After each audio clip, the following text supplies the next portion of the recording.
Hello, everybody. Welcome to another episode of Hunger for God, hosted by yours truly. Today, I want to talk to you guys about pride.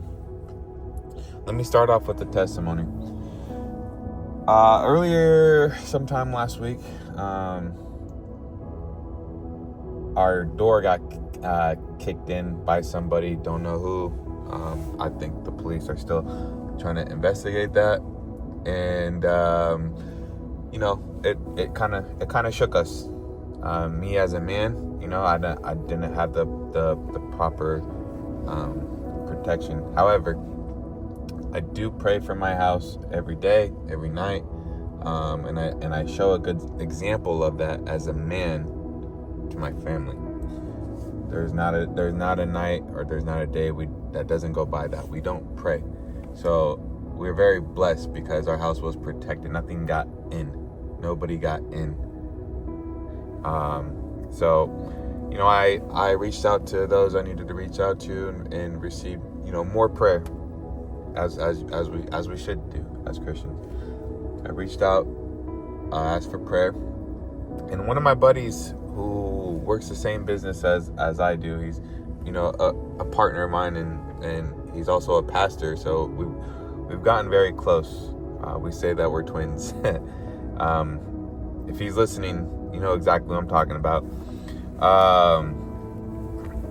He contacted me, and he asked how everybody was doing, asked how my wife was, how the kids were, how they felt, and how I felt. And I told him, everybody's prayers are working. I told him that, I felt down because, I didn't really protect my house like I've always wanted. I want cameras. I've asked my wife if it's okay if I start to conceal carry, if we keep a gun in the house. That kind of between us, whether we are going to or not. But he's like, hey, man, do you remember Psalms 127:1? And I said, no, help me out. And he's like, okay, let's read it right now.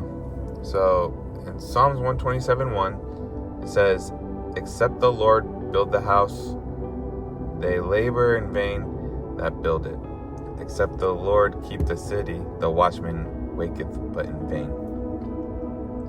Do you understand what that's saying? So we pray to God to protect, what we built, right? That's good. But us as men, we are also the protectors. We have to find also another ground route to protect our family. But we have to also trust in God. So if me wanting cameras up, if that's what's going to help me sleep at night, knowing that my family is sleeping at night, that's okay, right? So I know that I trust in God, but I also need a little bit of security. It'll calm me down to know that my thinking was correct. So I go on, and start to play softball. I had a softball game, and the same friend of mine, he reached out to me again, and he offered to me that him and his wife would like to buy us a Ring camera. And I seen the message, and I said, okay, let me go run that by with my wife, and I'll let you know. And then I'm driving home, and I'm thinking, that's a very kind gesture. So, but pride started to take over. Man, I can buy that myself. I don't need help, And it wasn't a mean thinking. It was just hey, I know I can buy that. But that's not the point. So I get home, I'm talking to my wife, and I told her, and then I'm in the middle of the conversation, I'm like, wait a second. I don't even know why I'm asking you respectfully. And she laughs. It's well, yeah. I was like, that's a kind gesture. I mean, I think that would be sweet. That's a gift. And she's like, yeah, you're the man of the house. whatever you want to do, support it. So I want to, that's the end of the story. I reached out to him and said, hey man, I would love to receive your gift. Thank you, bro. We really appreciate that. Like, sincerely, thank you, bro.